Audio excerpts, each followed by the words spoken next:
Hey everyone, and welcome back to the Wellbe podcast. This podcast is designed to help you learn, expand what you thought was possible, and become as empowered as you can be in your health.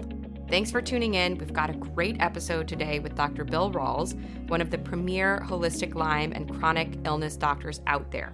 This is actually my second time having him on the podcast because he has gone and learned a tremendous amount about a topic called cellular wellness, which doesn't sound that sexy, I have to admit, but is completely fascinating, and you'll find out why. That could help all people dealing with chronic illness, and so I just had to share it with you.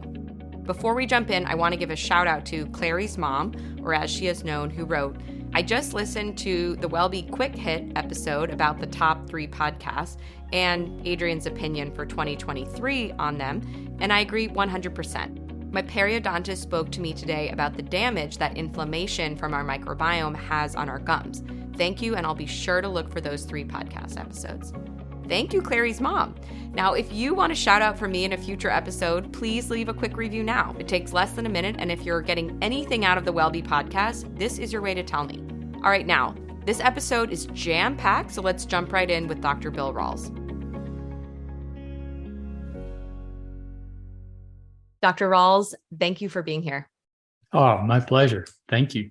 So for any of you who haven't heard his previous episode on the Wellbe show and podcast, definitely listen to it. But if you aren't familiar with who he is, Dr. Rawls is a conventionally trained physician who gravitated towards herbs and other natural therapies for healing chronic diseases after his own battle with chronic Lyme disease. You know, after a couple of years of using herbs and other natural therapies, he was victorious in healing himself and decided to, bring that to thousands of people all over the world with his work and also his books. Today's topic is a funny term, I think, cellular wellness. It doesn't sound very sexy right off the bat, but once you understand more about what that means, it's super interesting and has to do with aging as well as healing. Cellular wellness, Dr. Rawls, what does that actually mean? Yeah, it is a mouthful, but people are getting used to it. And once you understand it, it really makes sense. When you take our understanding of health down to the cellular level, you simplify our understanding of chronic illness, cancer, and how we should deal with it. So, to most people, chronic illness, cancer, all of these things that we deal with seem very complicated. Our conventional medical system makes them complicated. There's thousands upon thousands of diagnoses and all these different tests and all these different treatments. And when you bring it down to the cellular level, you really change that equation completely. It's a different conversation, and one that is more apt to lead to wellness than the other.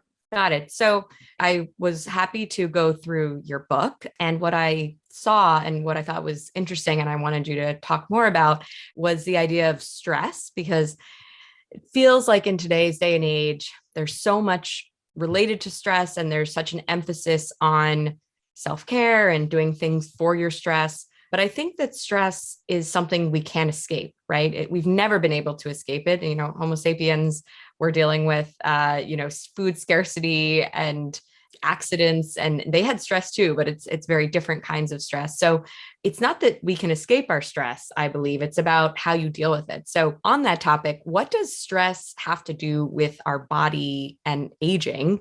And what do cells have to do with our body and aging? And what's the connection there?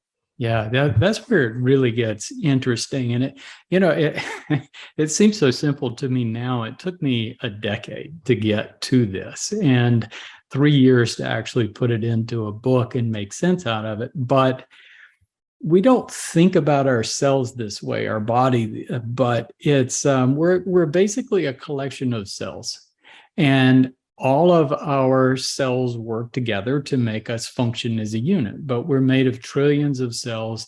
Every cell in the body has a job. Every cell is an independently functioning unit.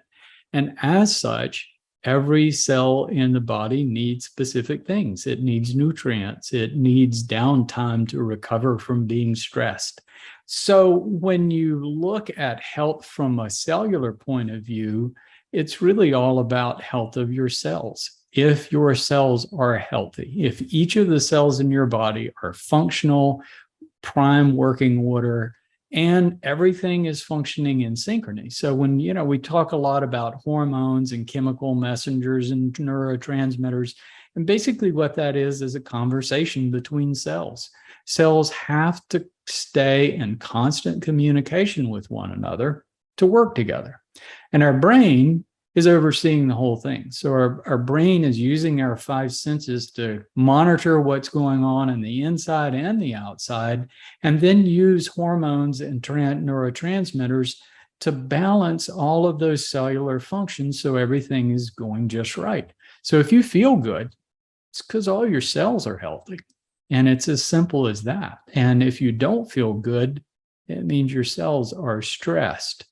So you mentioned stress, right? There are different kinds of stress, right? I think you were referring to mental stress, correct? That psychological stress that we all have of just pushing that button every day, of having to meet schedules and keep up with life, and it just seems to be never ending. But I define 5 categories of stress that actually affect our cells in different ways. So there's nutritional stress, and that's getting a lot of people. This high carbohydrate, high processed food diet isn't giving our cells the right nourishment. So our cells are compromised right from the beginning. We have a lot of toxic stress.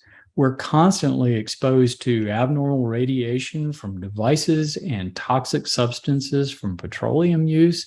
So that weakens our cells. These chemicals get embedded in our cells and compromise functions. Mental stress, which you mentioned, the big thing there is all of our functions have to be coordinated, and we do better when our brain is relaxed and all of those functions are just kind of status quo. But mental stress, we have the perception that there is a threat, that basically a saber-toothed tiger is running after us all the time. And that's not natural for us. Those kinds of stresses used to be intermittent. So it keeps our body in a fight or flight mode. And that keeps our cells on high alert, so they don't have downtime to recover from other kinds of stresses, just from that day-to-day work. So that's an issue, but then it affects our sleep, and our cells need downtime. We need sleep to recalibrate our brain and for our cells to recover from working all day. 4th category is physical stress, and that can be trauma, just getting beat up, but also being sedentary. When we're sedentary, we don't move blood. Our cells need blood to clear metabolic debris and congestion. And the 5th category, we'll get into this one, is microbe stress. And that's a big one that we'll talk about too.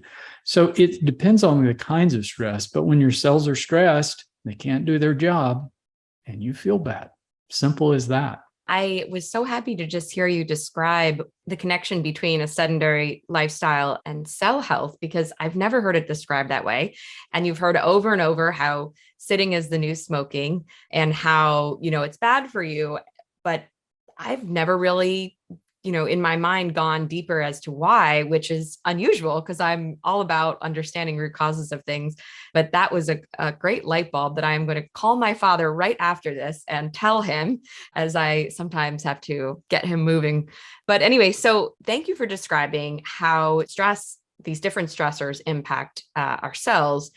And now can you explain this process of how stressed cells could make you prematurely age faster, or just age faster? I don't know if it's prematurely or whatever it is, but what's that connection there?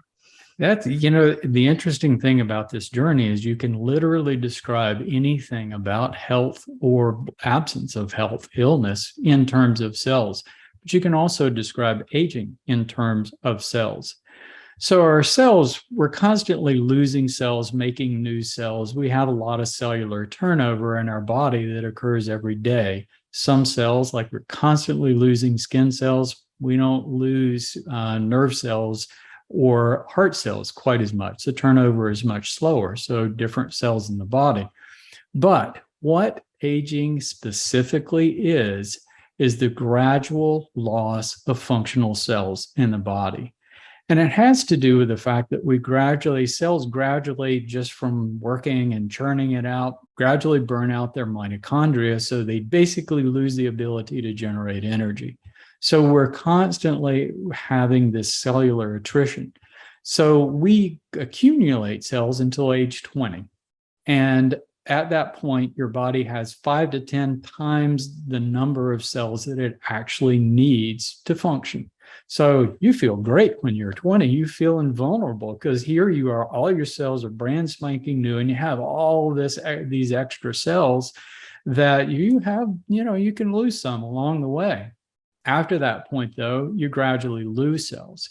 And if it were just from that normal process of mitochondrial energy loss, it is estimated that we would all live to about 120 in the absence of any stress.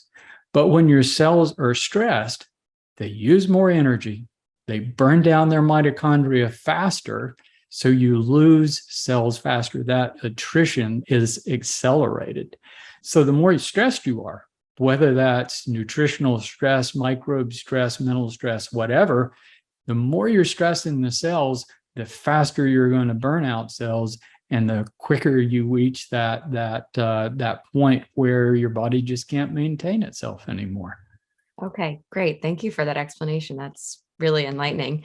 So we've got 120 years old is so interesting to me because you see that with the blue zones, right? It's people who have done so much to keep up healthy cells and seemingly float into their, post 100-year-old death because they don't have chronic disease and they're still walking and moving as if, a lot of 80-year-olds in America might, because they have seemingly the same cellular age, right? Because a lot of Americans are stressing out their cells their whole lives with all this processed food and environmental toxicity and et cetera. So that's really cool. So obviously you are a wealth of knowledge on herbs and a big proponent of them, both in your own experience and so many patients around the world that you've helped.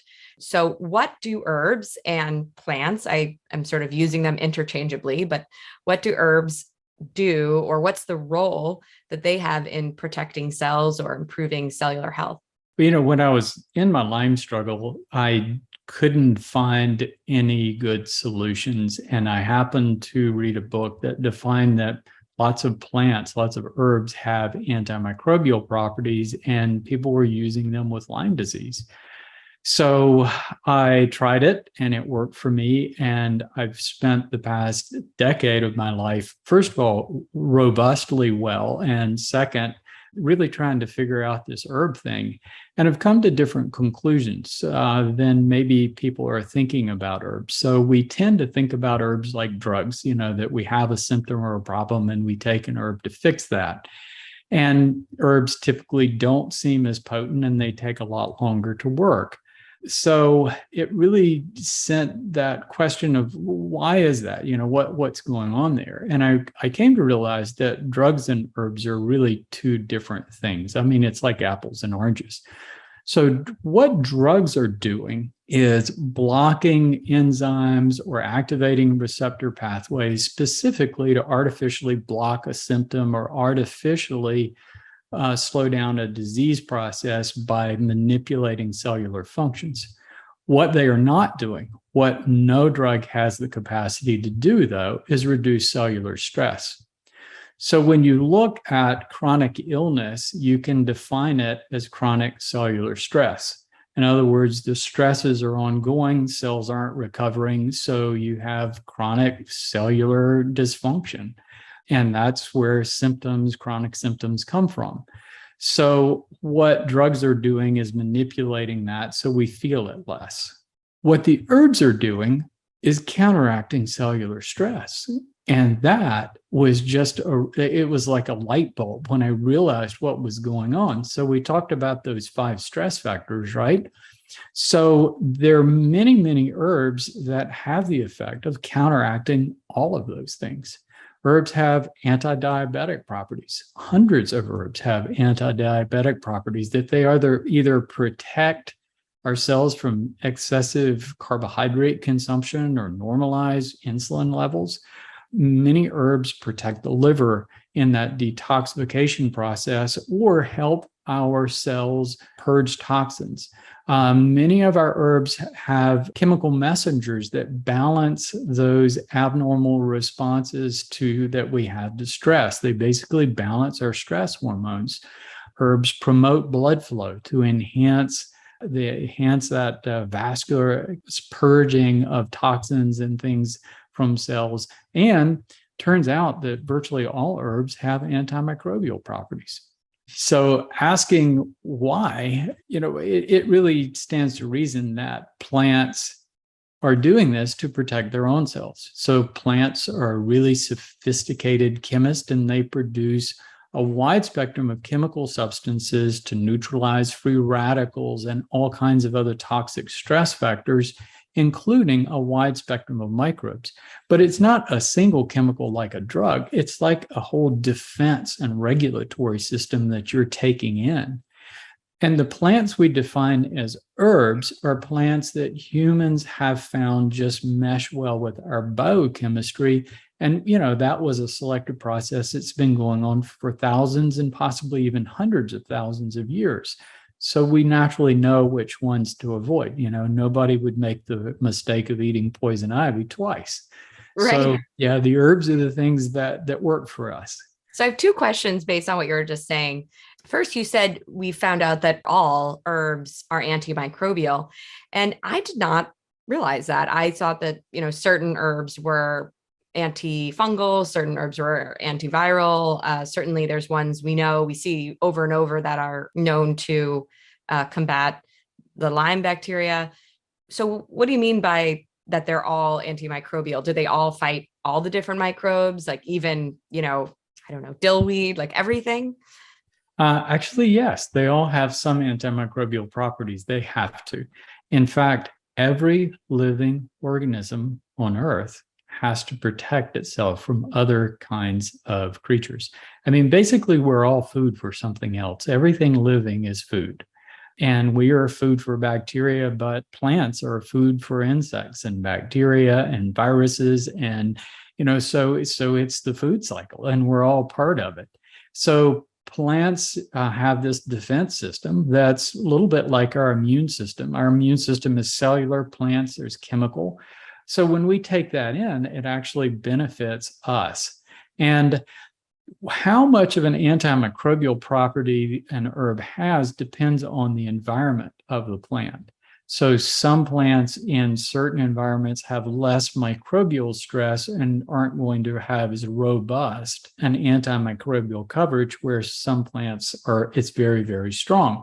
But either way, yeah, that was a realization just in writing the book. I was very familiar with herbs that have been recognized for strong antimicrobial properties that we use for Lyme disease and a lot of other things.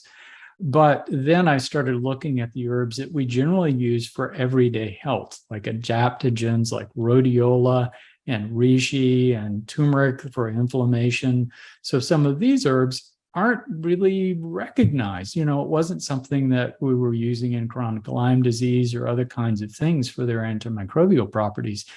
So I started looking it up. And yeah, every single herb that I looked at, every single one, somebody had done studies and found that they had at least basic antiviral, antibacterial, antiprotozoal, antifungal properties, every single one of them. Wow, that's really cool. This sounds maybe absurd, but I am very visual. So can you explain, well, first of all, I know that there are trillions of cells in our body, some of which are human cells and belong to us, but most of them are microbial cells that, do our digesting for us and live amongst us actually in harmony.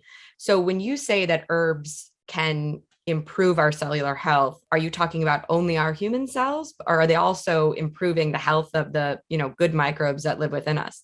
As far as the microbes that are part of us, you have to remember that they're all there to get something to eat. I mean, basically.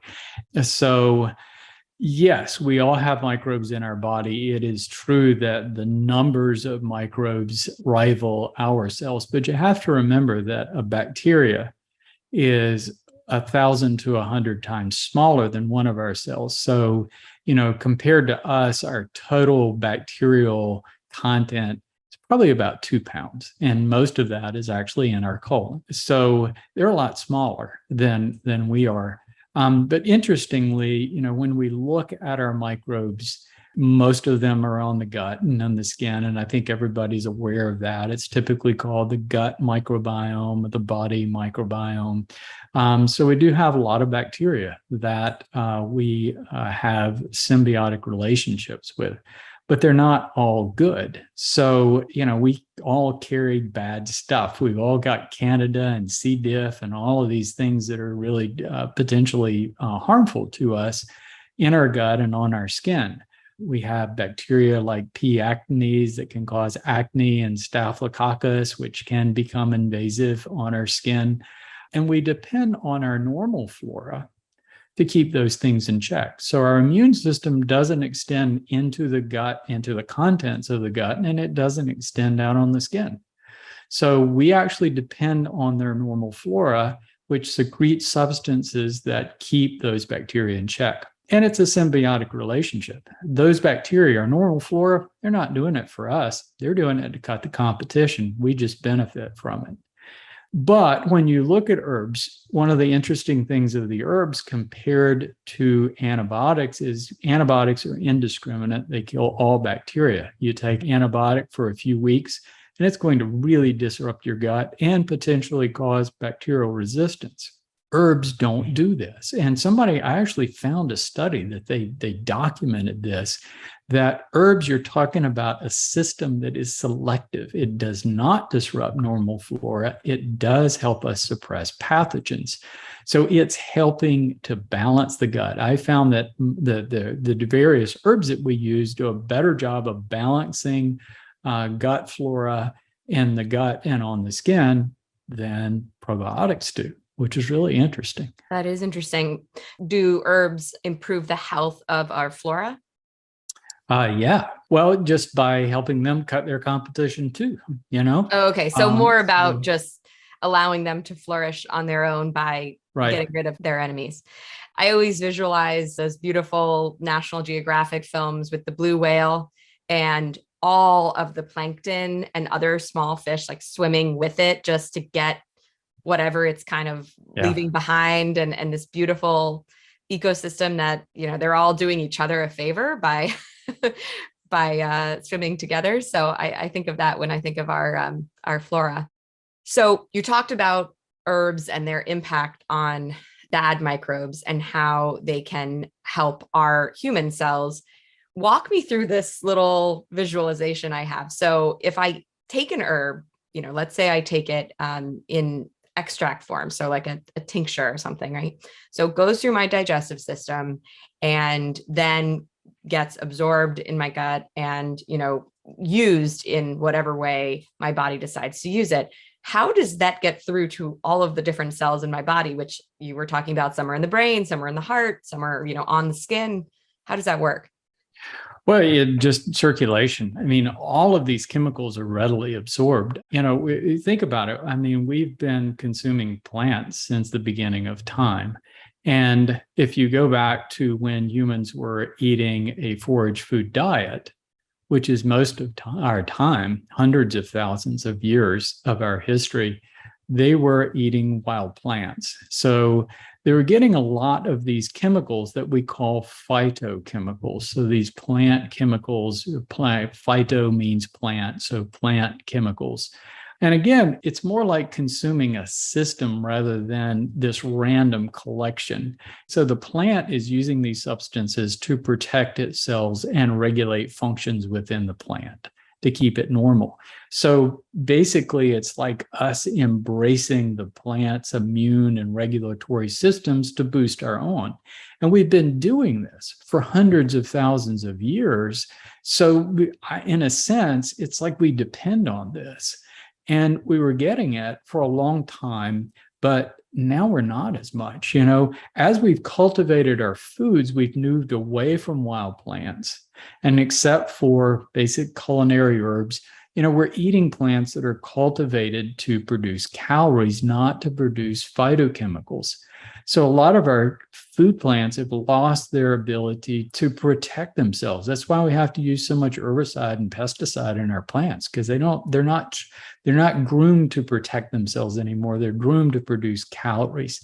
In addition, we're eating mostly seeds. We're eating grains and beans more than anything else. And that's the lowest concentration of these protective phytochemicals that you can get. So all of this stuff, these protective phytochemicals that have been just a part of us for hundreds of thousands of years, we've selectively gotten rid of them, and to a degree that we're really suffering from it over the past 100 years because we're all eating mostly grain and meat. Interesting. Wow. So in the absence of these incredible plants and their antimicrobial and anti-stressor or healing properties, what role do bad microbes play in accelerating aging and causing chronic illness? I know some of this, but I want to hear you explain it for everybody else. I'll try to make it as brief as I can. And it's a big focus of the book and my ongoing studies is this concept of dormancy. And this is a pretty new thing. This is new science, things that people are just starting to pay attention to in the science world. The realization that things that get into our system through tick bites, through things we put in our mouths when we're kids, through exposure to other people, respiratory infections, COVID, influenza, all of these things that we're exposed to through our lifetime enter our body. So they can enter through the GI tract, they can enter through the lungs, they can enter through breaks in the skin, and they end up in our bloodstream. And that causes a war with our immune system. And it's generally thought, well, we have an infection, we feel the infection, and if once our symptoms resolve, whether we take antibiotics or whatever or not, once the symptoms resolve, the microbe is gone. And it turns out that may be much less true than we think, that these things can become embedded in our cells. All of these bacteria, viruses, protozoa, all these things we're exposed to from the outside. And it turns out that things are constantly trickling across our skin and from our gut into our bloodstream. These things can become dormant inside our cells, in our brain, in tissues throughout our body, in our liver, everywhere. So healthy cells, basically when a bacteria or other kind of microbe invades a cell, one of three things can happen. Either the bacteria, the microbe wins, and it takes over the cell and uses the cell basically as food and resources to generate more microbes. Or the bacteria, it can be expelled. And we hear a lot about the immune system, but a realization that I came upon is our cells can defend themselves. Our cells can expel microbes, invasive microbes. And if they're healthy, they can do that. But, there's a lot of give and take that's been going on for a long time. And sometimes what happens in a healthy cell is the microbes become dormant. So they're small. They're 1,000 to 100 times smaller than our cells. So we can actually harbor bacteria in our cells that are dormant, not alive, but not dead either, not active, that don't hinder functions of the cell. And they can be reactivated later. If your cells, if you eat bad food, stay chronically stressed, exposed to toxins, don't exercise, and you stress your cells chronically, all the things that you've been collecting through your lifetime can reactivate. And it is a model that's being defined as a potential explanation for all chronic illnesses. And we have different chronic illnesses because we all pick up different microbes as we go through life. Again, this is all new stuff, but it has the potential to really change our understanding of what chronic illness is, but also change our understanding of how we should look at solutions. And it puts cellular wellness right at the heart of it. If your cells aren't healthy, then you're vulnerable. And it's as simple as that. Right. I've recorded a lot of interviews with a lot of different experts, and the topic of chronic disease and microbes has come up a lot, because I think that connection is very clear now, especially in light of recent research around Epstein-Barr virus and MS and Epstein-Barr virus and long COVID, and your knowledge and, speaking out about how much these other viral infections impact chronic Lyme. Chronic Lyme doesn't, exist in isolation. And so all of that together, people's understanding of why you get certain chronic illnesses, right? Like if all the different autoimmune conditions are just really the same thing, your body's attacking yourself. Why do some people get lupus? Some people get, a Hashimoto's. Some people just have mild Hashimoto's. Some people it's really quite bad, rheumatoid arthritis, but all these different things. And that could be the explanation, right? Is that we're picking up these different microbes. Really, yeah. Yeah, that we all pick up different microbes as we go through life. Some people get tick bites and get some of those microbes, and we pick up things throughout, but it's everything. I mean, I was just looking at the full spectrum of things, and looking at people who survived Ebola in Africa several years ago. The mortality is about 60%, but 40% of people survived. And some of those people actually regain normal health.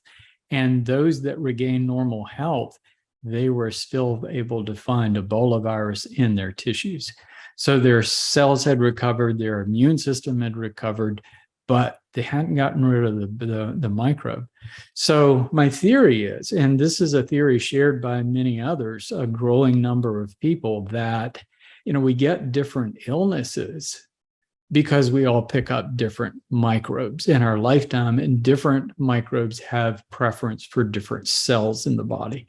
So when these things reactivate, we get different symptoms. Symptoms are basically cells being stressed. If you have a symptom, you can track it to the type of cell. A symptom is dysfunction, a cellular dysfunction. And, whether it's a headache or a muscle ache or whatever, you've lost that function because the cellular functions are compromised. And looking at this dormant microbe model, it's pretty fascinating. Wow, that's so cool. Okay, I want you to talk a little bit more about this, because it's opening the doors for me. So let's say, because again, I need to visualize, as I'm sure some other people listening to this might feel the same way. But if you have bloating, right? That's a symptom. It's dysfunction of a certain type of cell. And you're saying that it's also probably linked to the fact that that person picked up a microbe that targets that exact cell that is dysfunctioning and causing bloating. Is that understanding correct? No, I think everybody is looking for the microbe that causes the problem, and I think that's a real mistake. They've looked for the microbe that causes dementia. And when you look at acute illnesses, acute infections, that holds true. But when you look at reactivation of microbes, we see Epstein-Barr, but when they start measuring other things, they find other things are reactivated too. And you have to kind of think through, well, what is the symptom? What's the dysfunction going on with the symptom? So when we look at bloating, that's a pretty good example of thinking through, well, what's going on here? So bloating is generally a symptom of slow intestinal motility, right? So the food we eat is broken, we absorb it, but a lot of it is used to feed our bacteria. We have bacteria, the lowest concentration in the stomach, but it moves all the way through and increases till we get to the large colon. So there are bacteria in the small intestine. When you eat, you're feeding those bacteria, and you have to keep that food moving, because as long as food is present, bacteria keep growing. And when bacteria grow, they ferment and produce gas. So if you have slow motility, typically from chronic mental stress and other kinds of issues, sometimes just eating the wrong foods, the bacteria keep growing and they're not moving through. We're not pushing them through and getting them on out. So they're fermenting, producing gas. And that gets trapped in the small bowel. It can't go back up through the stomach, and it's a long time way to go to get down and out. So you get that symptom of bloating. So it's a symptom of slow motility, and the bacterial overgrowth that occurs can damage those intestinal cells, and that aggravates that intestinal motility even more, and it slows it down. So this chronic slow motility builds up bacterial overgrowth, and you end up with the bloating and gas and discomfort. So, but thinking through the dynamics of symptoms is really interesting as far as, getting to the root of the explanation, so you get to the root causes instead of just treating the symptom, which is typically what we do. We'll be right back with Dr. Bill Rawls after this quick message. I don't know about you, but I never listen to the end of a podcast, so I'm hopping in here to let you know that the best way to stay empowered and on top of your health is to be in the WellBe community. So head to getwellbe.com/subscribe to make sure you're in like Flynn. On getwellbe.com, you'll learn about my private holistic patient advocacy work, my programs to help you go deeper and make life-altering changes to your health, and the awesome non-toxic product database that we've created. If you're more of a social media person, let's be friends on Instagram. Find me at getwellbe. Okay, now back to my interview with Dr. Bill Rawls. Going back to herbs in this scenario, or rather talking about aging, can you take herbs to heal illness or slow down aging without changing anything else about your lifestyle? Will they have any effect, or do they really need to be done in conjunction with improving your diet and other helpful lifestyle changes to really work? It's all about cellular health, and the herbs are doing a lot to reverse a lot of the damage that we self-inflict on ourselves. Right now, the rate of chronic illness in this country is running about 60%. 60% of Americans are chronically ill. And most of that is self-imposed on eating bad food, being chronically stressed, exposure to toxic substances, the 5 categories of things that I talk about. So the question is, if people just keep doing that, if they took herbs, would it help? And I think it would. I think it would. That simple thing of taking herbs every day, I think, would have an impact in lowering our rate of chronic illness and likely cancer too. I mean, that's another thing, that most all of the herbs that you study do have some pretty significant anti-cancer properties. So yes, taking herbs would have an impact, but heck, why not do more? I have been taking concentrated herbal extracts for a decade, since the time that I would consider myself completely recovered from chronic illness that I defined as chronic Lyme disease. Now I don't even use diagnoses. I just see all of it is kind of a similar kind of thing. But I've been taking herbs, but I've also been, I'm particular about my diet. I protect my sleep. I try to keep my environment clean. I walk at least 3 miles a day minimum, but I'm living robust health. I went through my health ordeal when I was 50. I thought at age 50, my joints would be shot. I would, have chronic heart conditions. I had high cholesterol. I had all kinds of issues at age 50. I'm 65 now. My blood pressure is normal. My vascular system is great. My cholesterol is normal. And, I don't have the cell capacity that I had at age 30. And, I'm still aging, but I'm aging well, and I'm aging without symptoms. I'm doing things that I thought I would never do. And I got so much back. All the horrible arthritis that I was having in my 50s is long gone. And, my joints are fine. So it's almost like you obviously have less cells at 65 than you had at 30, but because you've done so much with herbs and other lifestyle changes, I shouldn't say don't need as many, but the cells you do have are functioning so much better that maybe it's like That's same process as when you were 30, because they were so much more compromised at 30. I have maximized the health potential of the cells that I have.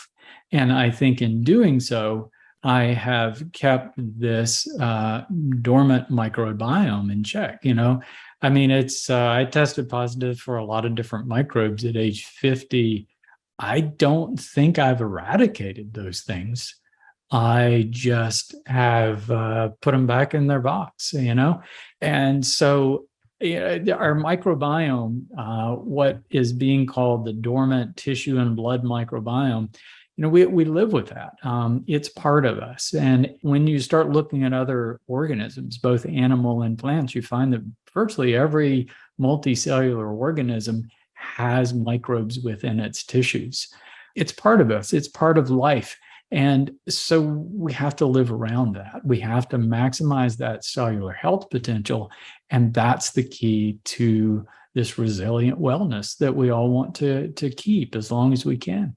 Great. That's so interesting. So it's clear to me and to you and to many other people that herbs are incredibly powerful at keeping our cells resilient. Many people take, let's say, at least a multivitamin, probably a not great quality multivitamin, but at least a multivitamin a day, right? Right. Why do so few people today, even though you can find all the research out there that you found it exists, take any sort of herbs? I think it's slow to change, and we adopt truths in our lives. And once we have something that we set as a truth of how something we should be, it's very hard to change that. So my goal is to change the way that people are thinking about herbs. People typically think about herbs as something that people who don't want to go to a doctor and use medications are trying to get by with, and they're using them like drugs. And I'm trying to teach people that, no, it's not that way. Herbs don't work that way. If you look back at herbal tradition, there are many herbs that were used on a daily basis just to promote health and wellness. But yeah, that idea, when we were converting more and more to a high calorie diet, the food industry recognized, well, we're not giving people the same kinds of nutrients they need as they might have not been getting. So we can just supplement those things with a multivitamin. And I think people, if you go to a health food store, you're going to find nutrients like multivitamins, coenzyme Q10, carnitine, things like that, right there with the herbs. And those are apples and oranges too. Those are two different things. So nutrients are things that cells need to function. All right. So cells need carbohydrates and fat to generate energy. They need amino acids to build proteins, but they also need vitamins and minerals to use as cofactors to make those things work. So all of those things are basically the functional parts of the cell, and they need that stuff, and they're constantly wearing out parts and needing to replace parts. So we need those nutrients so cells can function, but we don't need more than the cell can use. And so when we load ourselves with just one multivitamin, especially in a form that isn't necessarily what cells can use, are we doing that much? And honestly, there's not a lot of evidence that we are, even though half the population is convinced that they need to take a multivitamin. We actually get our vitamins better from natural foods. I think it's fine to take a multivitamin, gives you a little bit extra, but quite frankly, it probably doesn't do that much. So when we look at this protective phytochemistry of the herbs, those aren't nutrients. So herbs aren't a good source of calories. They're not a good source of nutrients. It's all these protective phytochemicals that we're trying to extract from the herb intake. And what those are doing is those are protective functions. So they're reducing cellular stress. So an interesting way to think about it is, if you're reducing cellular stress, then your cells don't work as hard. If your cells don't work as hard, they use less energy, they turn over, there's less wear and tear, they turn over fewer parts, they need less nutrients. Nutrient demand is reduced when you reduce cellular stress. So when, in a way, the herbs are almost doing more than your multivitamin, even in the category of nutrients, because you're decreasing nutrient demand. So, but they are. I have an analogy that just came to me, and you can tell me if it's right or wrong. It's like a poor diet, or let's say junk food and exercise. So I know some friends who are sort of sugar and junk food fiends, and they keep up a diet with a lot of junk food. And as a result, are exercise junkies. They're so committed to their exercise and they do so much of it. They spend so much time each day exercising, and they feel like if they miss a day, they just instantly gain weight. I've gone through different stages in life and certainly was a very avid exerciser in college. And over the years, kind of realized that I didn't need to exercise that much officially, or, I could do it a few times a week and just kind of walk as a primary mode of exercise in a lot of ways, and not gain weight simply by not consuming much sugar or not consuming much junk food. So in that way, herbs are kind of like, they're reducing the need for exercise simply by not eating as much junk. Is that kind of an analogy that makes sense? Well, yeah, in a way that is that it does reduce that stress. I mean, it's if you're on that pathway of eating junk food but then exercising to get rid of the calories, I mean, carbohydrates are just really, really super high energy, and you have to burn that or it becomes an issue. So, but with using those high energy foods and then exercising to compensate, I mean, it's kind of like stoking the engine on a steam locomotive with the brakes on, and the more you stoke that engine, the faster it's going to burn out. So exercise is really important, but the main thing, the most important thing we get from exercise is moving blood. So when we exercise, we dilate blood vessels and we spill liquid out into that extracellular space, the space around our cells that washes away toxic buildup, metabolic waste. That's what detoxification is all about. That's the most important step in detoxification.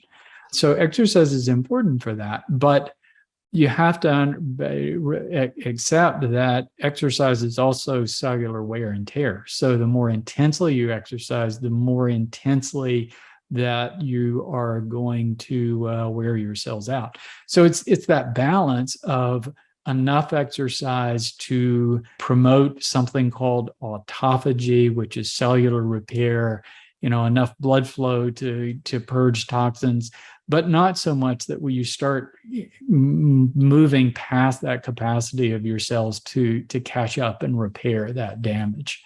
I can think of an example.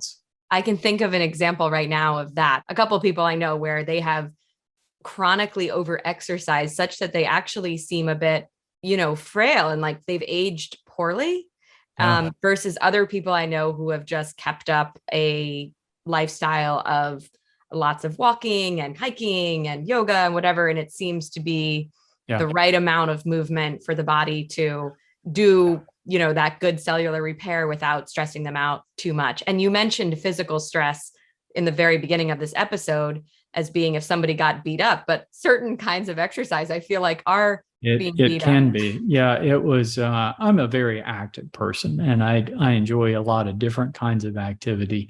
But I'm an avid reader of Outside Magazine, and over the years, they've run several articles on exercise burnout of people who are just extreme athletes, ultra marathons, various kinds of really extreme activities that reach a point that they just burn out and their immune system collapses. And I know now, retrospectively, they're stressing their cells so much, they're having reactivation of microbes, and they have all the symptoms of fibromyalgia, chronic fatigue, and chronic Lyme disease. And, it's just another way to get there. I saw that with a few people I know with fertility. They were marathon runners. And I think the body was so chronically stressed from that amount of physical trauma or physical stress, beyond what is a normal amount of running, that it was proving very hard to get pregnant. And one of the things they were prescribed was stop running marathons. And that helped, So I don't deny anybody doing those kinds of activities, but I think you have to be smart about how you're doing it, and realize that it isn't all health benefits, there is a tax on your body too. Right. And again, it's all about your cells. It's about keeping your cells healthy and that having that balance. Right. And that the man dies right when he gets to marathon. So yeah, that should be, something people shouldn't forget, even if they've done tremendous training, which of course would help. But I agree with you. I think that something like that is a feat, not a lifestyle, or eventually your cells really do burn out. I want to make sure before we wrap up that people, if you weren't aware of with my first interview with Dr. Rawls, the incredible healing power of herbs and just lifestyle, illness prevention, optimizing for anti-aging, like just optimizing for feeling great, all of these things that herbs can do, they're very inaccessible, right? Either people have a health food store in their town and they show up and they have absolutely no idea what they might need. And you can't take every herb that is out there, that would just burn you out. Or they have never been to a health food store, don't know anything about it, and figure out they might need herbs from something they read about, having Lyme disease. And they're thinking, okay, I need to go to like an herbalist. Those are the two places I feel like most people feel they could access herbs, and very few Americans have access to either of those things. I live in Connecticut and I'm shocked how few health food stores there are. So I can't even imagine some other parts of the country and what they have access to. So, how can people, you can't buy them at a pharmacy, right? I mean, everybody seems to have a CVS or a Walgreens or something in their town, but you can't really buy them there. So how can people get herbs, and how can they make sure that they're taking the right herbs, not too much, as well as enough for it to really have an effect on their cells? Yeah, it's honestly the reason that I wrote this most recent book, The Cellular Wellness Solution, is to help guide people, because I realized that people really didn't know where to go or where to start. And then they found it to be very intimidating. There are herbs out there that do have drug-like properties that probably most people should stay away from. Unfortunately, you're not going to find them just on most grocery store shelves or that sort of thing.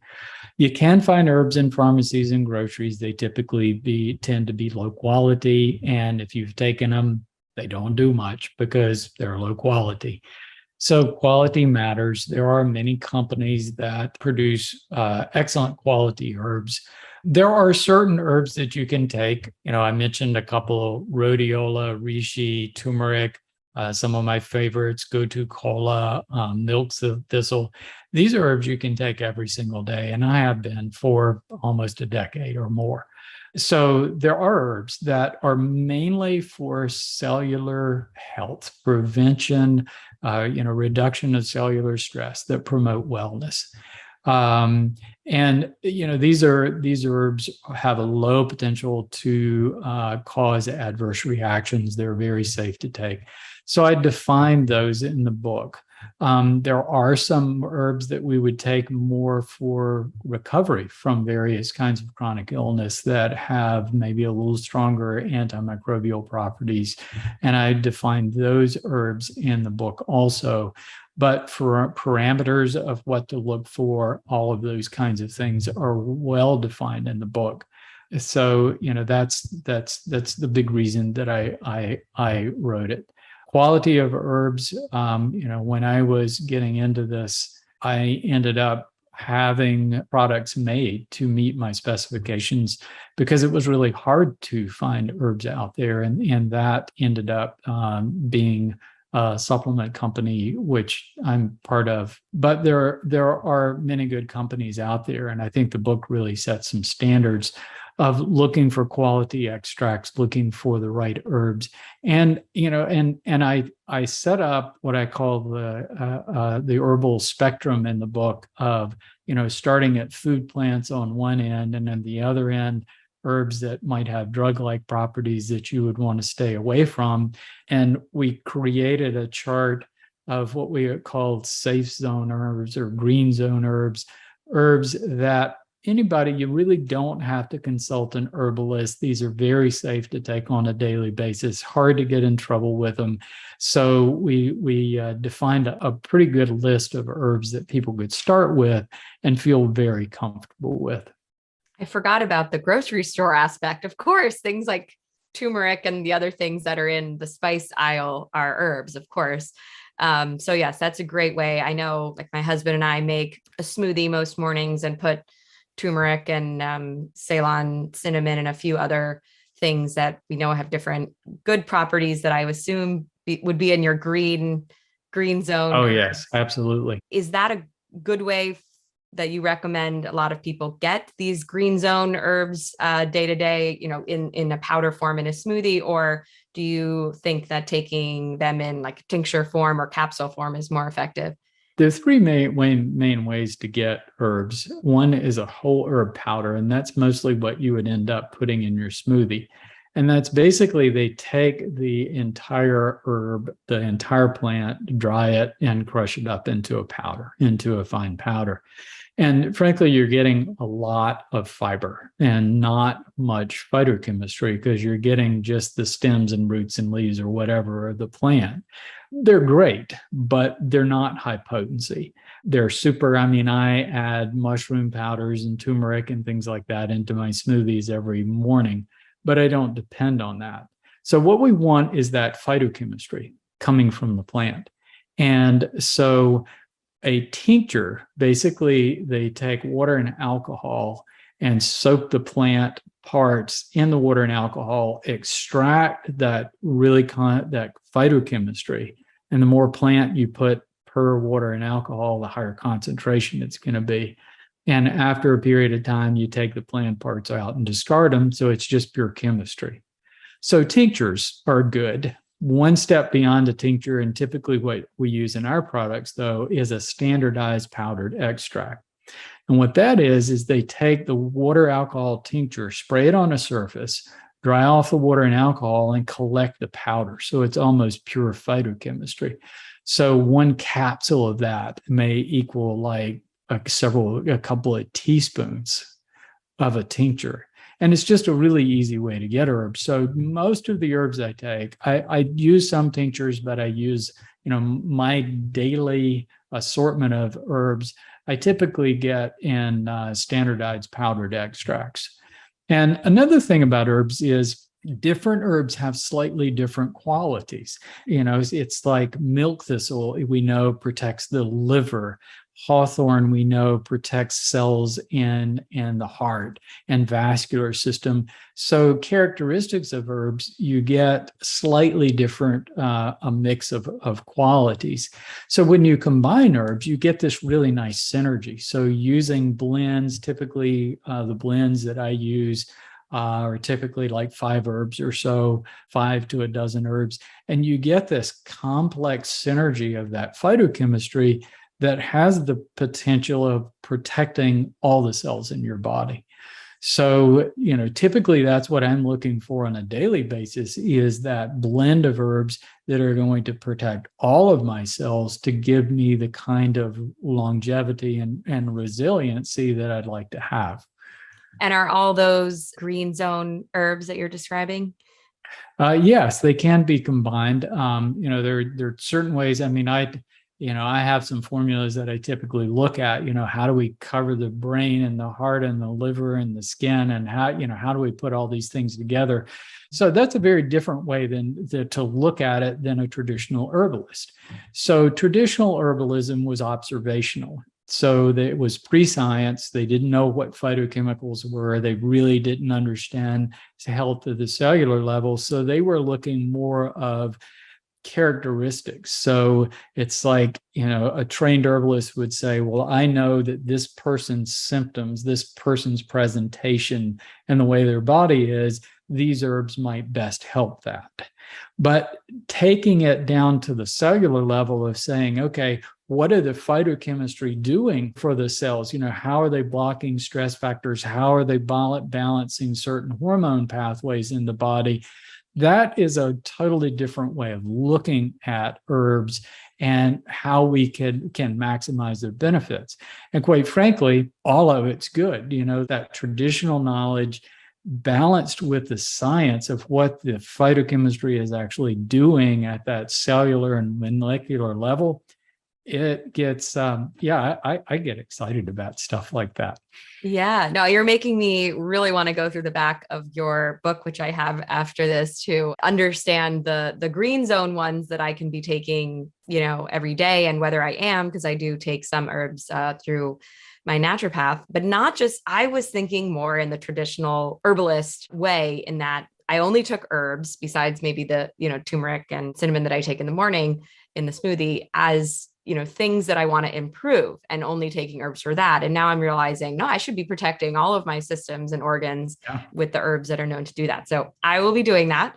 And I know that you would suggest, obviously, because some herbs can not only act like drugs alone, but are contraindicated with some drugs that people might have to take. Like if they have a cholesterol or blood pressure issue and they're on that, they can't just start taking one of these herbs that are very powerful for that, because it could interact with the drugs. So I always thought that was a great piece of evidence for how powerful herbs can be, that they could disrupt something like a pharmaceutical. I thought that wasn't bad. That was amazing.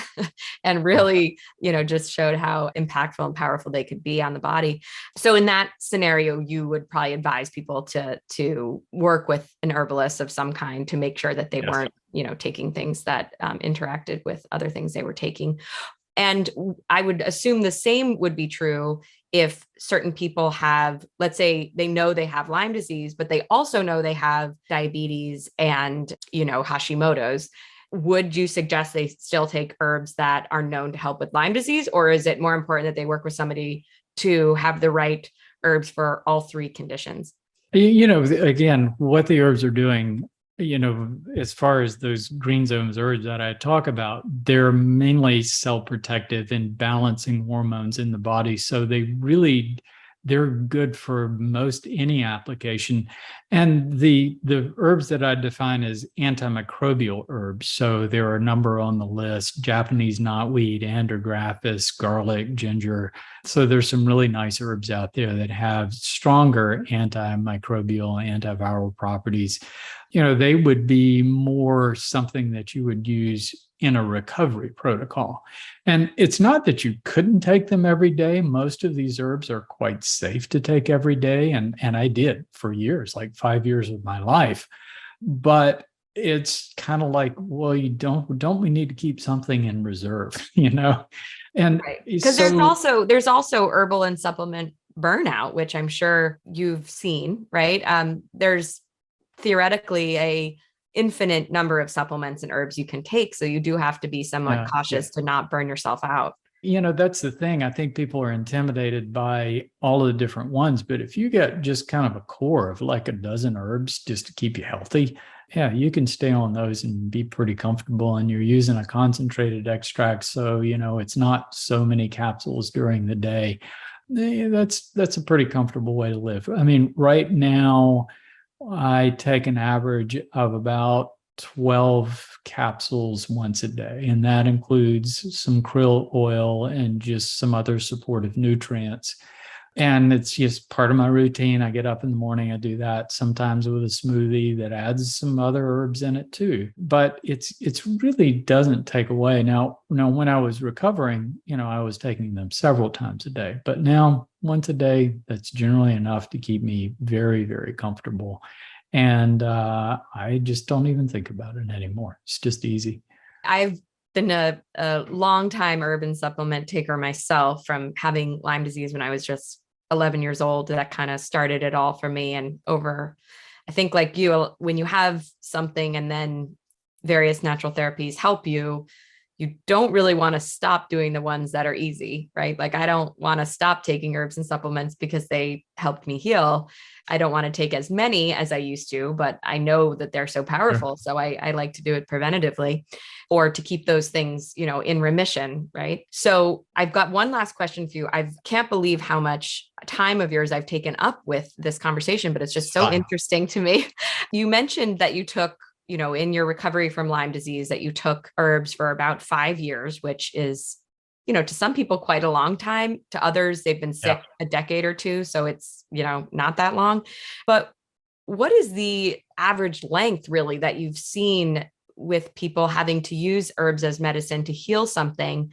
Right. Obviously, there are many factors as far as how long they've been sick, how many, other things they have going on in their body besides Lyme, and all of that. But generally, I know that the knock on herbs is that can be a slow process. And so how slow exactly do you think Yeah. on average? You have to accept that I was very symptomatic. I had severe joint pain, noticeable arthritis. I had very bad heart involvement. I ended up with a cardiac cath because my heart was skipping a beat every second to third beat, and I had chronic chest pain. I had terrible brain fog. I had all kinds of neurological symptoms. I mean, my body was a wreck by age 50. And I just exhausted all of the conventional options and was in a position that I didn't have the luxury of going to integrative or Lyme disease doctors, and just kind of had to use what I could bring to me. And herbs look good for a number of reasons. One, they had a really good safety profile. The cost was not that big. I could order them over the internet and bring them to me. And at that point, there was a pretty substantial amount of evidence that people had benefited from it. So it's kind of like, this is the only option. I'm just going to do it. I just imagine you'd been so symptomatic and you were in such a desperate place that maybe, did you think this might be too gentle? Like I need more of a nuclear bomb?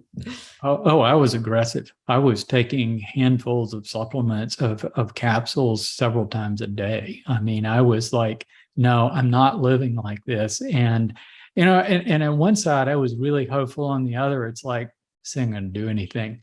But I was like, but I'm going to do it. I'm just going to keep slamming it and see what happens. This has to work. This just has to work. And about 3 months, I started noticing a difference. And it's like, maybe it's working. And the other thing is, it didn't kill my gut. My gut was a mess before that. I'd used antibiotics and that sort of thing. And it started getting better. And all of my symptoms started easing. And it was kind of back and forth. I tried different herbs. It seemed like in the course of my recovery, I would develop tolerance to some things, and I learned to bring on new herbs and rotate herbs. And I did that really aggressively. And, part of the reason it took a long time was, I'd get to about 70% better and go, okay, life is pretty good, and I'd stop taking the herbs. And it's kind of like, this is therapy. This is therapy. This is medicine. You take it till you get better, and then you stop taking it. I was just about to say that happens to me so much with different protocols, whether it's being strict about gluten-free, or it's, herbs, or it's even an exercise regimen. You start to feel fitter, and then you kind of like don't do it as aggressively. I mean, it's human nature. I totally get why it happened. Yeah, it is. And then some stress would come along, and I'd be falling flat on my face, and I'd be right back to square one and redo the whole thing. And I kept doing that. And finally, I reached a point that it's like, I feel better on the herbs. They don't seem to be hurting me. I'm going to just keep taking them. I'm just going to keep these same quantities, and I'm just going to hit it. And I did, and gradually the symptoms got better. So now I understand what was happening is it takes a long time to suppress those reactivated microbes. It takes a long time for cells to recover from being stressed. When you look at cellular regeneration and cellular recovery in nerve cells and heart cells and muscle cells, it takes a long time. So it takes a long time to suppress the microbes, put them back in their box, and then it takes a long time to regenerate new cells. And once I understand that what the herbs were doing was promoting cellular healing, which is really what healing is, then I realized that, I really needed to keep taking the herbs. And then once I got to a point where I defined myself as being recovered, it's kind of like, I need to keep doing this just to continue to protect my cells, protect my tissues, because there's nothing, not doing it just doesn't make any sense. Got it. I'm so glad you explained that, because when you first said you took herbs for 5 years, I thought, oh my God, is that how long I should, suggest to private clients or people I know who are chronically ill that it's going to take for them? And I see now, no, that was, maybe how long you were really hitting them that hard, but that you started to feel better after 3 months. And so that's, as long as there's some, light at the end of the tunnel and people start to see some sort of progress with anything like a exercise regimen, with how they feel on the herbs, with meditation. For some of us, it means, oh, I can stop. But for some people, it's a way to keep going because they're motivated because now they see that it's working. It's so disheartening, I find, when you're trying out a new thing and after a couple of months, you feel like nothing is working. It's so hard to keep going. But so that's great to hear that it's not just like nothing and then 5 years later, you're better. So anyway, Dr. Rawls, you have been such a wonderful guest this time and last time. And I really encourage everybody who has Lyme disease that may have tuned in because Dr. Rawls is a Lyme expert to go listen to his first episode as well, that we talk more specifically about Lyme, and also to grab his awesome new book called Cellular Wellness. There'll be a link in the show notes to the article on getwellbe.com, but on that page will be his book link to buy it. And Dr. Rawls, anything else that, you wanted to say before we sign off today? Thanks for the opportunity. My mission in life is to make people aware of this extraordinary thing that these herbs that have always been with us, they've always been there. And we're not utilizing them to their full potential. They could do so much to alter the health of our society. And it just makes so much sense. So thank you for giving me an opportunity just to talk about that. Absolutely. You've made me feel so hopeful about how much we can be doing every day to kind of combat what seems like the rather hopeless situation around devices and EMFs and radiation and toxins in our products. I mean, I feel like I've gotten rid of a lot of things, but, just living in the world, it's hard to avoid. And so having this armor in the form of these herbs is just wonderful. So thank you again. It's true. It's like we have all these unnatural stresses, and here's this natural thing that's just perfectly suited to protect us. It's so cool. Yeah, it really is so cool. And I hope everybody else listening to this gets the power of that and is excited about it as well. So thank you, everybody, for listening. Thank you again, Dr. Rawls, for being here. Pleasure.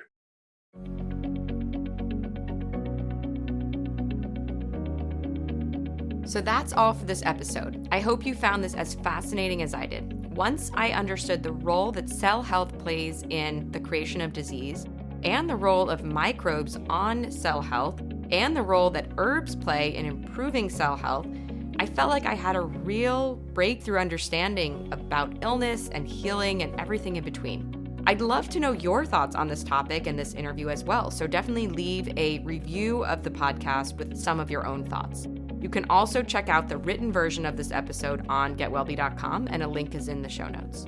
Also, while you're there, make sure that you're a Wellbe insider so that you can get all of our latest content, special offers, and personal notes I don't share anywhere else weekly in your inbox. Plus, you'll get a free copy of my audio guide on how to feel the best you've ever felt and heal anything. The 10 things you need to optimize your health and heal any health issue, big or small, naturally. Even if you're the healthiest person out there, I promise you'll learn something you didn't know that can help to optimize your health. If you haven't already and found this episode helpful or interesting, subscribe to the podcast. This way you'll never miss a new episode and they'll be delivered to you whenever we publish a new one. All right, this is your host, Adrienne Nolan-Smith, and thanks for listening to the WellBe Podcast.